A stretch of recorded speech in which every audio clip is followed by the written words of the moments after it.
Paul Harris Fellow number 8. Yay! And along with that is she's a benefactor, and she's also does the what was the other one I was trying to think about? The Quest Society. She's a member of that as well. It's not difficult to be able to say thank you so much for what you do, Joy. Yay! Yeah.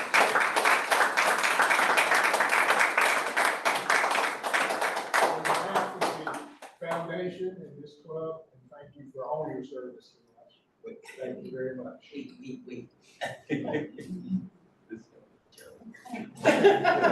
You're so close. Joy, I got a picture from congratulations. Speed. All right. Sure.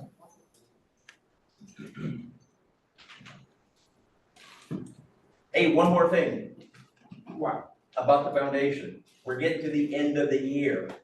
If you're going to make a contribution to the foundation, you need to do it now. If you're gonna make a contribution to CART, you need to do it now. We're at year end. I'm gonna be paying those things off for the Polio Plus Foundation. If you're a member of the Polio Plus Society and you have not made your $100 payment, it needs to be done now. So we're getting close to the end of the year.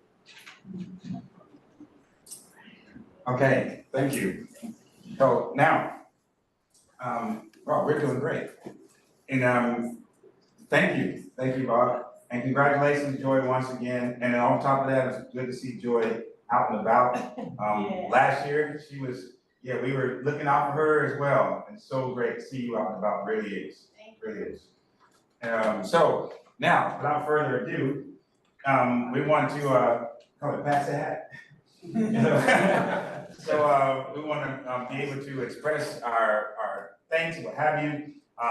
So this is our happy dollars, $100 minimum. Remember that, guys. $100 minimum. So no change. So who would like to start? Angie. I'm first. Wait, I'm not gonna say anything right now, but I just wanted to mention that our club has a budget for Kevin's installation, and we're using the happy dollars for that budget. And when we did the last report, we were about $1,000 short. So any happy dollars you guys use for this month and through the end of this month will go straight to installation. So anything extra you could throw to happy dollars goes to what we will owe for our part of installation. Okay. Well, I'm gonna make a little online donation. I'm so happy because I'm leaving Monday for my honeymoon. If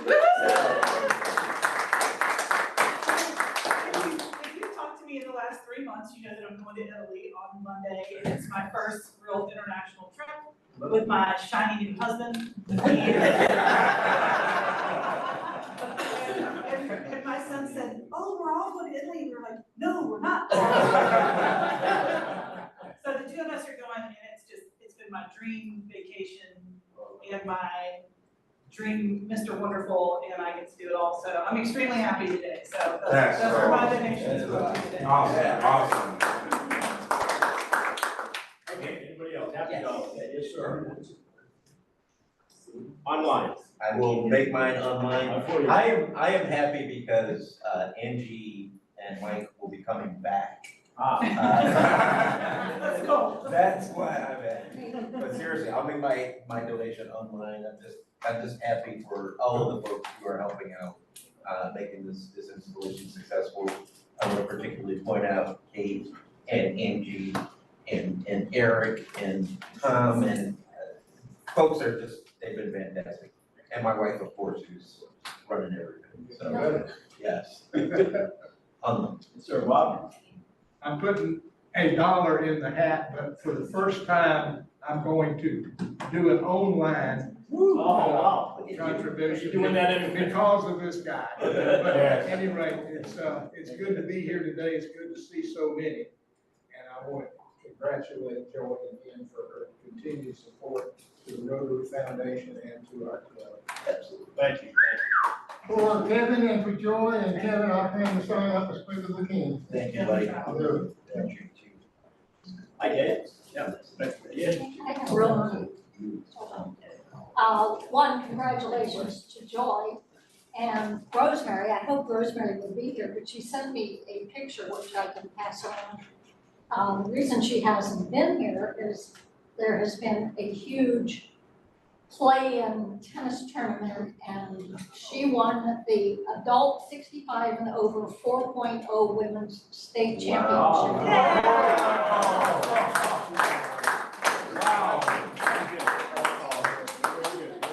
Well, clearly she lied about her age. That's it? Thank you. We are happy because as we were driving here, our faith in humanity was restored. A truck was making a curve and lost his board from the back of his truck.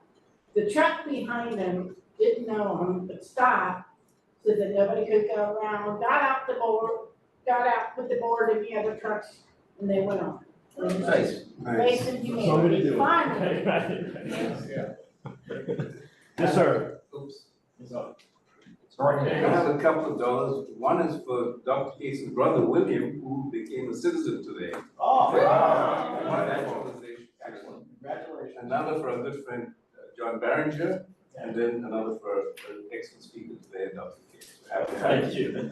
Thank you, yes, sir. Awesome. I'm putting in my $10 today, and but I'm thankful for once again for being here, being out of the hospital after 2 months.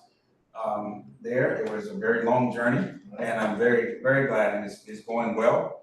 I am also glad we now have a doctor of the family. My niece graduated medical school. She's going to be a thoracic surgeon, and so our first MD. And so we're really excited about that. And she's in San Diego. She didn't want to do it in North Carolina for some reason. But nonetheless, I'm very, very excited about that. And then I'm excited because I'm getting a new promotion within the American Legion. We have our national convention in another month in New Orleans, our international convention in New Orleans. So I'm getting a big promotion into what I'll be doing for the state of North Carolina veterans at that national convention. So I'm looking forward to that. I'm getting there. Good. Thank you very much. We do that at the end, right? Okay. Yes, all right.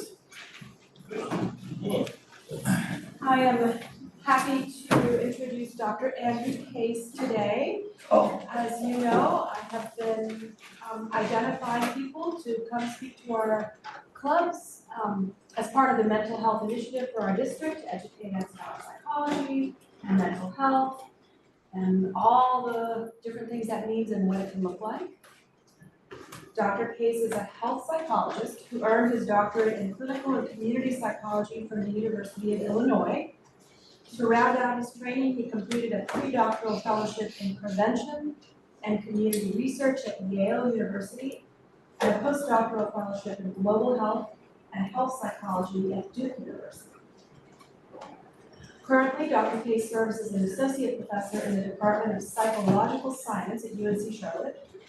Here he instructs undergraduate and graduate students in health psychology and conducts research on the association between environment and health.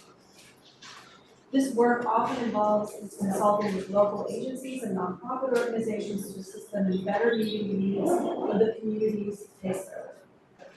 In addition to being a health psychologist, Andrew is also a certified health coach. His practice is focused on health promotion and life and career transitions. He helps busy professionals find paths to healthier and more fulfilling lives as they balance career pursuits and family life. Please welcome Dr. Andrew Case.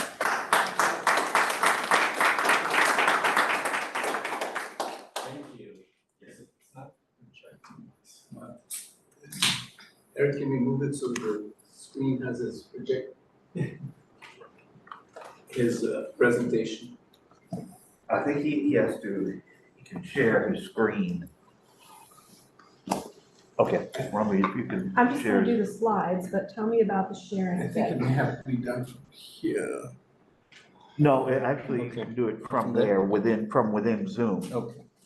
He's not in Zoom. Oh, okay, we need him to join the Zoom meeting. Okay, okay. That's So what he he can share. before, okay. So then you, yeah, no, that's fine. We can, let's see. I need to. We had a backup. I saw it up there earlier when you first. I Yeah. thought it was up there earlier. No, but he was directly feeding into he was able to add on to the Zoom meeting. I think if you come out of Zoom, it Yeah. should show. How Or do you we, yeah, minimize Zoom.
She's still on and recording.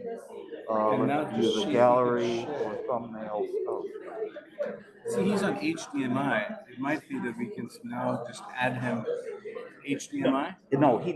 Share to meeting. But that, okay.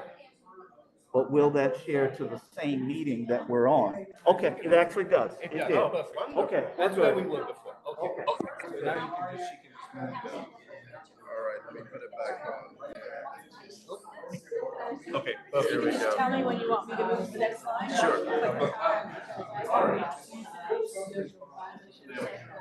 All right. Hey, okay, ladies and gentlemen, we are on. Thank you, everyone, thank you, everyone, for having me here today. I'm always up and relish these opportunities to talk about health. Before I jump into my presentation, I have a few slides I want to share. I just want to tell you a little bit about my story in terms of how I got to this place. So I've been a professor now at UNC Charlotte for 9 years. And during that time, one of the classes I teach is health psychology, and I teach it to undergraduate students. And what I tell them is that this is the most important course you will ever take. So I hype up my courses, and that's one of the ways I do it. And I say, this is the most important course you will take because from day one, what you learn, you can apply. So other courses, you have to wait till you graduate and you're in a career to start using the things you've learned. But with health psychology, you get to apply this day one. So I told them this is the most important course, this is why I like it. And for the past 9 years, I've absolutely loved teaching it. As I was pursuing tenure, so I'm going to tell you a little bit about why I became a health coach. So as I was pursuing tenure, maybe around 2017, I actually started an process for ordination as an elder at my local church. And there was a pastor from Tennessee who was a bit of a mentor to me. And he was helping me through that process. And he suddenly had a heart attack and died at the age of 62. So fairly young, in my opinion. And it was at that point in time I started thinking about how can I translate what I'm teaching to students, to people in their everyday lives so that they can apply these things, right? There were times I think there's the theological piece, like was God done with him? Did he fulfill his purpose and that's why he moved on? There's part of me that believes that, and then there's also the part of me that recognizes that heart attacks to a large degree can be prevented. So I had to balance those two things.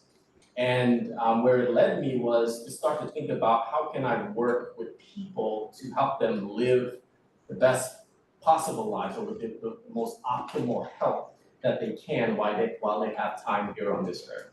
So that's what brings me to you guys today, is that I want to talk about some of the things that I've learned from doing this work, from my own life, because this is very personal to me in terms of, I've gone through this process myself. And so I'm going to talk about some of the psychological traps that we end up in when we're trying to pursue better health, whether we're talking about, reversing some kind of chronic condition, maybe pre-diabetes, or we're just trying to get more energy or lose weight or what have you. As we're pursuing these goals, there's certain psychological traps that we can fall into that end up becoming barriers to us achieving those goals, all right? So let me start with this first slide here. You can go to the next slide.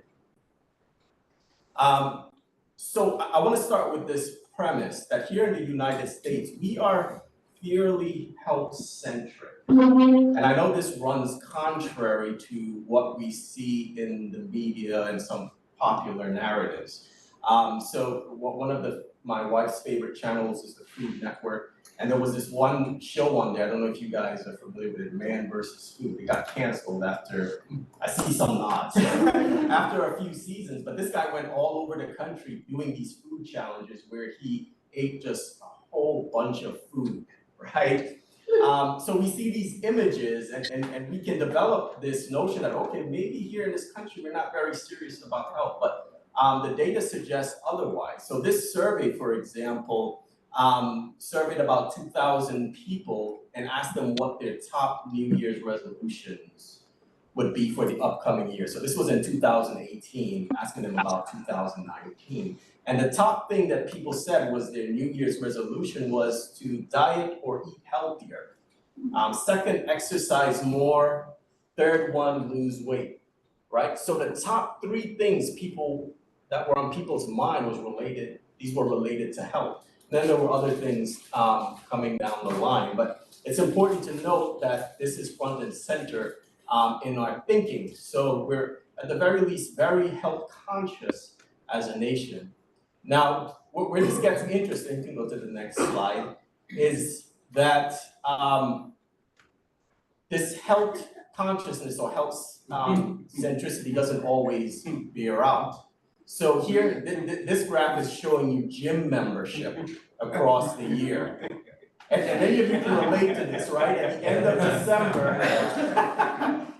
of December, you come up with these plans. I'm gonna go to the gym 5 days a week, I'm gonna do all these things. And that's what you see here at the height of it. So around January, that's when the membership is the highest. But you notice something over time, as the year goes on, those gym memberships start to decrease. So that health consciousness is not necessarily translating into behaviors the way that we would expect. Similarly, go to the next slide. Here is another graph that's showing over time what happens when people actually lose weight. So this is a study that it's called a meta-analysis. So it combines several studies to see what the results are across these studies.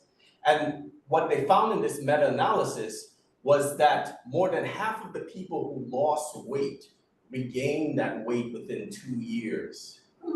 And then by 5 years, 80% of the people who lost weight regained that weight, right? So we're health conscious, something happens in terms of behaviors over time where that's not necessarily bearing out in fruit the way that we would expect.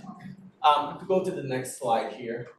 At a population level, we see this kind of trend playing out in obesity rates. So we can look over time, starting in the 1980s, you see this steady increase in individuals who would be classified as obese, where today almost 50% of the population, nearly 50% of the population would be classified as being obese.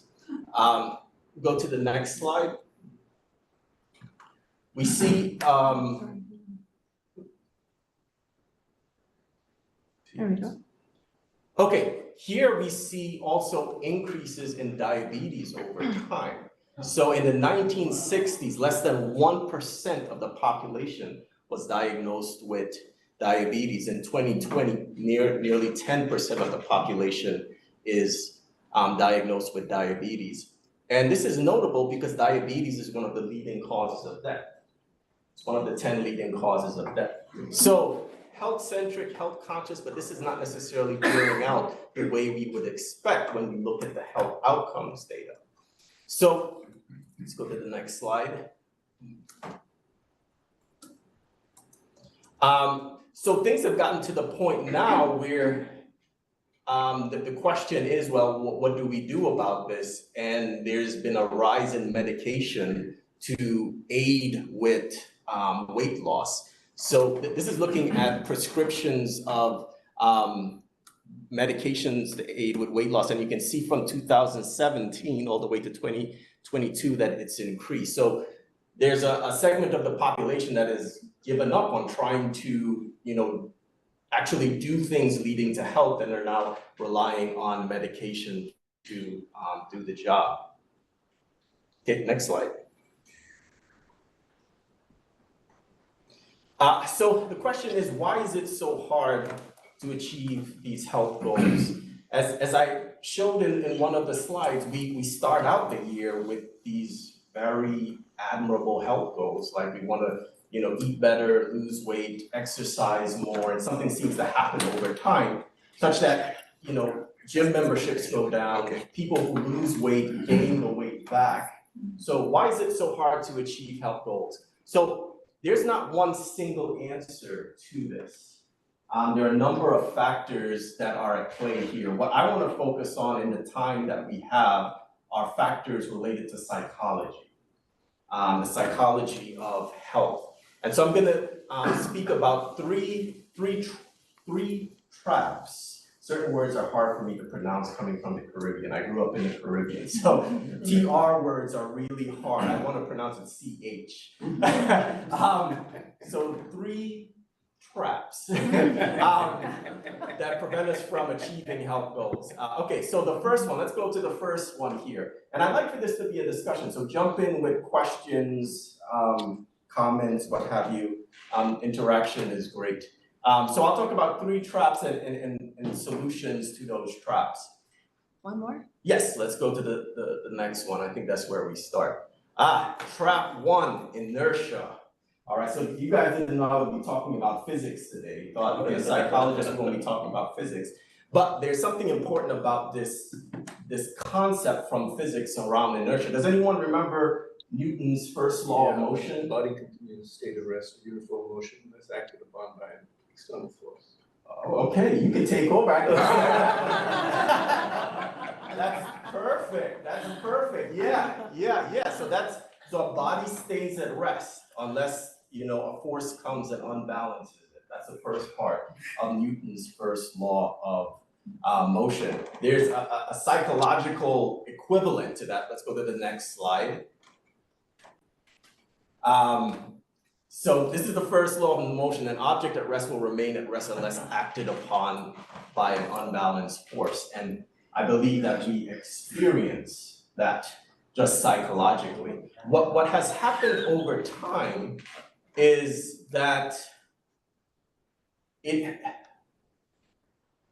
has become less, how would I put this now? We have engineered health out of our lives. Mm-hmm. What I mean by that is compared to our parents and their parents, it was easier to engage in health behaviors that we know are associated with longevity and better outcomes. Let me give an example here.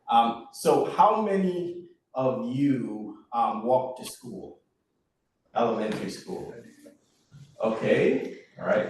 How many of you, could you put your hands back up? Let's take a, make sure we get a good, yeah. How many of your children walk to elementary school? Yeah. Grandchildren. Wow. Over time, the things that were kind of built into our lives that we probably didn't think much about, those things have changed. And we've engineered these opportunities around health out of our lives. I'll give another example. So growing up in the Caribbean, by virtue of it being a tropical area, in part being a tropical area, we had a lot of fruit trees in the yard. So if I got hungry or any of my siblings got hungry and we wanted a snack, what we did was we went outside, we climbed a tree and we got a mango. What's the benefit of that? Exercise, yeah, because you gotta climb that tree. But you won't be picking a lot of mangoes because it's a lot of work. So if you're hungry, you'll hold off. That's an unintended consequence, possibly. Yeah. So I'm hearing you gotta work to get that food, right? And then what's the other benefit?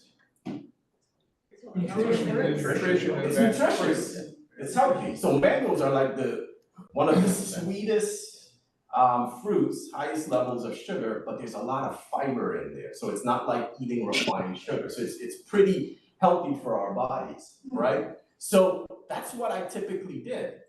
Compared to my daughter, if my daughter is hungry, she climbs into the pantry, right? And gets some sort of processed snack, right? That's the difference of kind of where we are and how things have changed over time.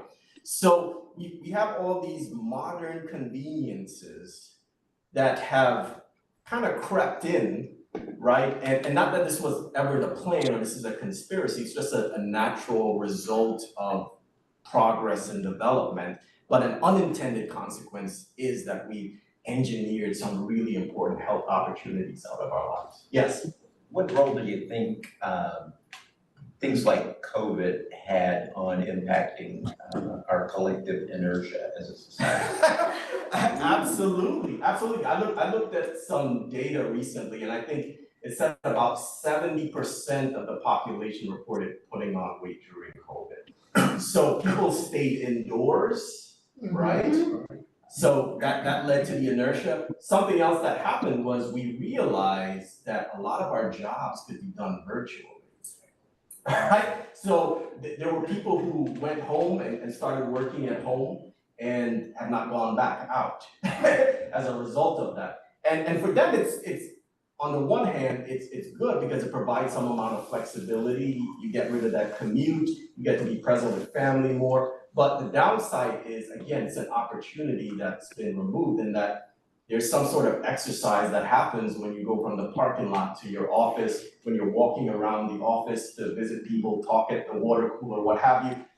So those were some kind of unintended consequences that came about as a result of COVID. Not to mention sort of the loneliness that happened too. A lot of isolation happened during the lockdown that has, contributed to that. So yes, I think it has contributed to that inertia, and we're kind of in the process of shaking that off. Yeah, yes? And the refrigerator was always available. It wasn't like you went to work and then worked and had lunch and then came home to eat. If you were at home all the time, you can wander by the refrigerator. Yeah, you can snack, constantly snack. It's at your disposal right there, right? So there's less barriers to you overeating when you're at home. You have full access to those things. Yeah, absolutely.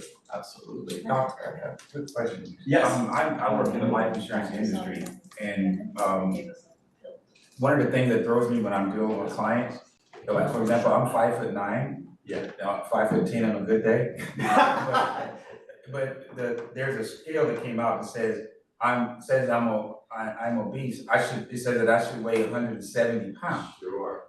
What country is that? I should be, it's saying that a person that was 6 feet tall should weigh no more, I think it was 178, 179. I'm like, who, what? So it's just, what country scale is that? That's so it's global. Let me give my criticism of that scale though. So it's global. It's adopted by the World Health Organization. It's based on a metric of height and weight, and based on some research suggesting that past a certain amount of obesity, it increases your risk of cardiovascular disease and some other outcomes. The challenge though, the issue with BMI as a measure of obesity is that BMI does not take into consideration muscle mass. Right? So it counts it as weight. So if you're muscular, it's going to show up as you're being obese. It doesn't take into muscle mass, it doesn't take into account bone density. Right. So it's not the best measure of obesity. The better one is actually waist circumference.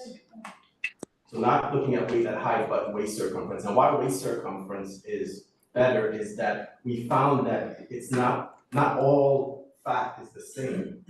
The one that is, or the type that is most dangerous is the one that accumulates in this area. Right? So some health experts have moved away from looking at weight and height and gauging that to now looking at waist circumference as giving you a better sense. Is there a thing called DEXA, something or the other, that actually measures your fat?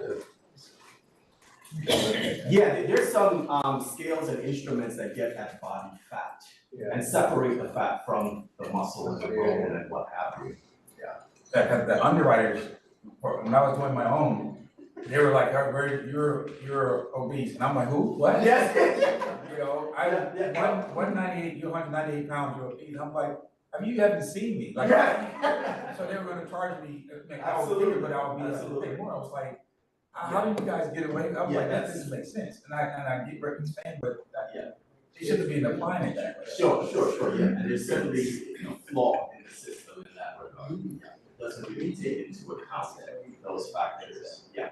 And it also, there's research that suggests that one thing that can mitigate against obesity. So let's say, for example, you're diagnosed or reclassified as obesity is the degree to which you're doing physical activity, right? That's another important piece of it, right? That physical activity is a good predictor of whether you're going to get sick or ill at some point. Yeah. Great question. So we have this psychological inertia kind of working against us, and in my opinion, the solution, you can go to the next slide here. The solution is what I call it intentionality. So in 2014, when I was at Duke University, I did a study with United Methodist Church clergy. We looked at the individuals who were the most healthy psychologically and physically to understand, well, what are the things that they're doing? Because a lot of these folks, very stressed out by the job and also stressed because this isn't the only job they have. So they're a pastor plus something else. So they're navigating these two things plus family and all types of commitments. And yet they're those who are doing really, really well, very healthy, picture of health. And we did this study to understand, well, what is it that they're doing? And the theme that came up time and time again was this notion of intentionality. So if you don't plan it, it doesn't happen. And what I mean by that is everyone, well, folks in this category, one of the things they told me was that they were very intentional about taking a Sabbath. So there was a day off for them where, they turned off their phone or what have you, they disconnected from things. So there was a time of rest for them. So it being very planful, purposeful about staying healthy, I think is the antidote to inertia. Because we can't necessarily change the ways in which society has changed and is making it easier to slip into bad health, at least not in the interim, not right now, but we can be more intentional about what we do to stay healthy. And there are two types of intentionality I like to talk about. The first one is how can we build in intentionality into our lives? So one of the things that I started doing this year to make sure that I got the recommended amount of physical activity is that I made sure I parked far from the office.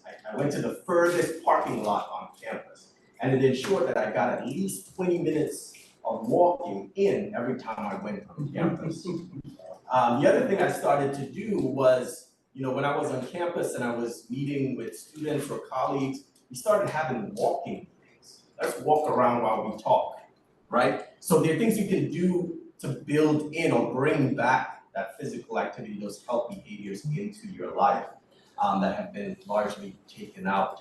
The other piece of intentionality is just what we do in terms of how we eat, and what we eat. Those things, those more personal types of behaviors. So there are things you can structure in your environment and things that are more personal that you can build in. So I think intentionality is really, really important here. Going back to the clergy study, we found that they were very intentional about making sure they exercised.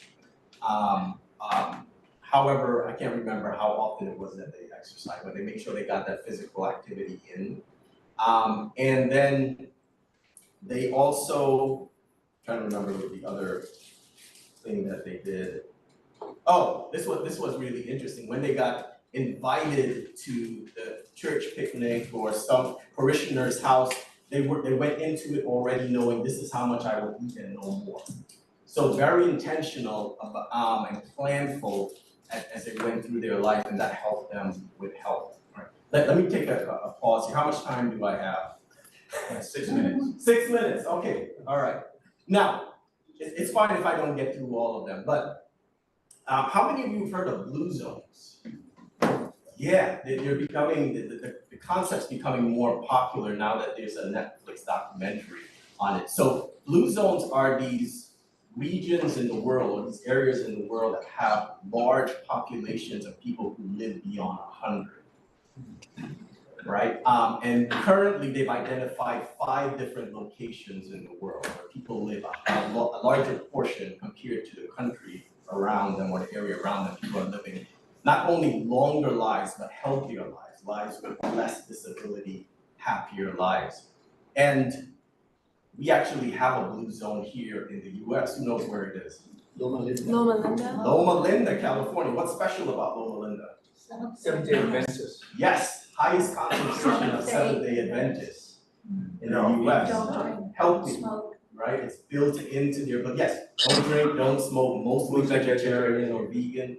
Yes, so they're very intentional about what they were doing. What's been surprising about this research about blue zones is the things that we typically think are associated with health, it's not panning out in these places. So in these places, they don't have robust healthcare systems. They don't have free gym memberships. No, it's not that, right? It's the intentionality that folks there have.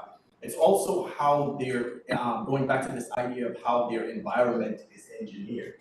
So I had a student in the fall who went to the blue zone in Costa Rica, in the Nicoya Peninsula in Costa Rica, and he did a study there.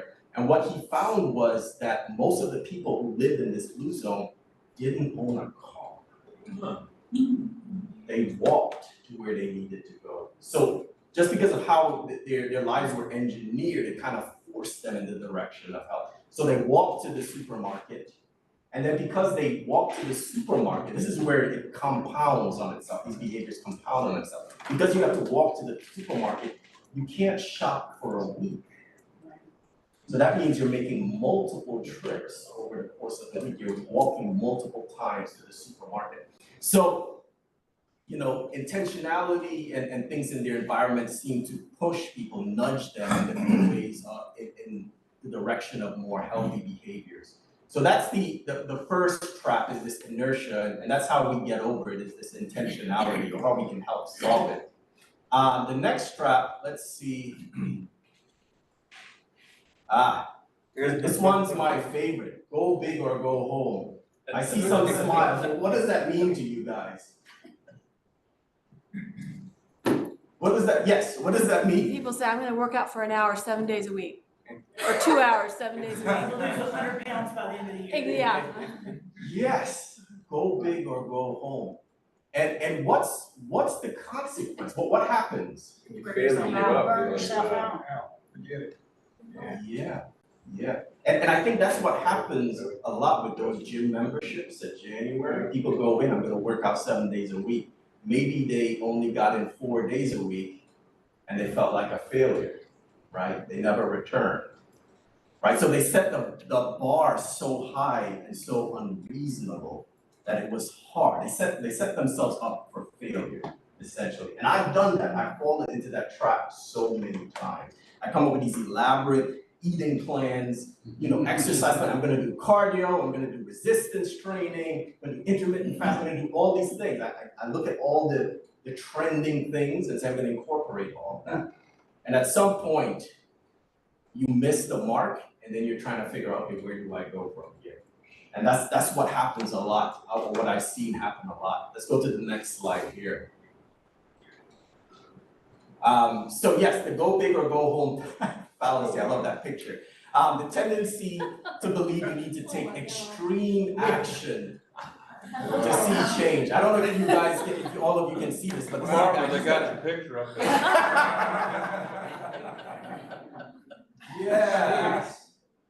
Yeah, that's how we sometimes approach it.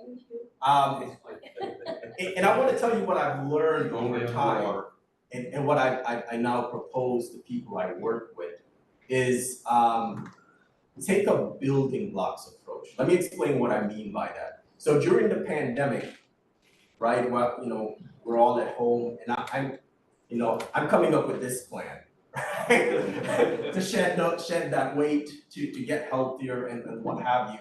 And inevitably, you know, I don't get to that goal, right? And I get frustrated and what have you. And what I noticed as I was kind of failing out of this, I started noticing the older ladies in my neighborhood who were just walking. They were just walking. Every day they were just walking. And something clicked in my mind. I was like, you know, if I had just done that little thing consistently, I would have gotten to my goal. Instead, I was trying to go big, and then I fell and I never got back up. What if we set smaller goals and we're more consistent with those goals, right? We can get to our destination. So what I often encourage people to do is walking is free, right? And you can do as much of it as you want. And the guidelines now is, 30 minutes, 5 days a week, that's 150 minutes, right? Of moderate physical activity keeps you in health. Start with that. Can you master that? That's your first block, right? Now, if you build a habit around that, maybe you say, you know, I want to see a little bit more. You know, maybe I want to build some strength. Then you can build on that, right? And the reason why that's important is because maybe for whatever reason you stop going to the gym, you can always revert back to your first step. You never lose your baseline, right? So you want to have a baseline that is sustainable and that you can keep doing over time. It's relatively easy. If you can just do this, you'll manage some amount of health, right? And then you want to build on your baseline. So I encourage people start with a baseline that you can achieve. And then if you want to see more results, build on that baseline, right? So yeah, building blocks approach is the second solution, or the solution I see to this go big or go home fallacy. So let me stop there. I know I'm out of time. Let's, yeah. Can we start Bruce? It's a trap, Cheryl. It's a trap. Okay, let's go. Comparison. Yeah. The comparison trap. Let's go to the next slide here. Can we just, I have a picture here. Michael Phelps, this is his last Olympics. I remember that. You guys remember this? Oh, yeah. His greatest rival, who remembers the name? Chad LeClos from South Africa. Chad LeClos was winning leading up to the Olympics, and it was believed that he would win this race. I can't remember, I think it was a 200 meter, something, butterfly, yeah. So he was the favorite, right? Chad LeClos lost by less than a tenth of a second. Enough time for him to look over into Michael Phelps' lane. Oh. And we fall into that trap where we're trying to swim from someone else's lane. Oh, no. Where we should be figuring out, well, what are the goals that are appropriate for us, reasonable for us, and you swim your race. Don't worry about the person next to you. Don't worry about their goals, their definition of success. You swim your race. All right, let me end there.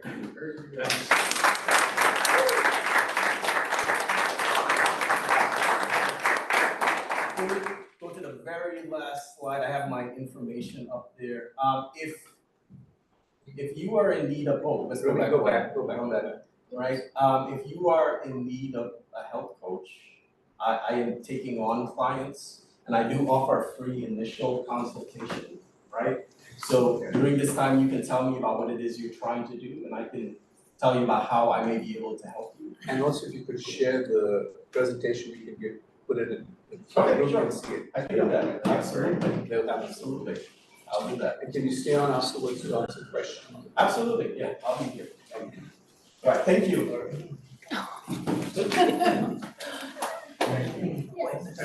Thank you so very much. Yeah, especially the chart where you start off and I thought it was called the achiever goals, and it's kind of but as a token of my esteem and appreciation for you taking the time out to educate us and be here with us today, we'd like to present you. Oh, thank you. And we especially see you carry this as you walk in your daily walk. And the grocery store. I know. I'll take a picture. Thank you very much. I appreciate it. We're going to walk. Yeah. So this was really, really great. It really brought a lot home to me as well. But I was thinking about it, I said my wife is 118 pounds, but she still has diabetes. She's a little person, so I had to go back and forth with how they say to categorize those reasons for diabetes. I was like, well, she's really tiny. Yes, yeah. You know? So, but yes, ma'am. Don't you think that the increase in the number of people who have been diagnosed as diabetic is so they can get Ozempic from the insurance company? It was going up before though. Yeah, It's been I mean, going yes, up, I yeah. did it, but Yeah. that. Don't you think that Ozempic came out when it did, after they fattened us up during the pandemic and got us? Yeah. You think it's a coincidence when Ozempic came out? Would you They've come had back? that for years. They've had it for years and they waited. To Mr. Case, would you come back and talk to us about paranoia Well, you can and get it spirits?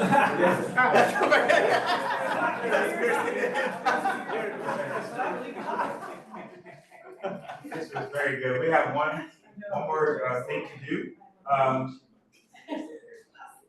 And we have a drawing that we need somebody else to win, so we're gonna have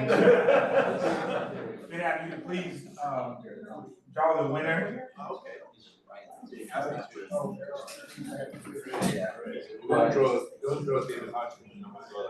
Today, what did we say today? Today, David said the pot is at $2,342.60. 375. I missed it by 2. Thank you, David. Who won? 375. 7-5. Oh. That's right. It's not mine, it's Riley's. Oh, right. He left specific instructions for it to be reinvested. Oh, wow. Wow. Okay. Okay, let it know. So, now, do we have any closing remarks? Just a test. Oh, my goodness. Oh, that's nice. Let's see yourself on TV, right? But with no closing remarks, with all hearts and minds are settled, and we are doing great. We stand, for our guests, we do the 5-way test, as a way to establish, what Rotary is about, and we kind of added one at the end for Dilworth Rotary. And of all the things we think, say, or do, number one, is it true? Is it fair to all concerned? Will it build goodwill and better friendships? Will it be beneficial to all concerned? And will it be fun? Have a great afternoon, everyone. Phone and Um, Eric.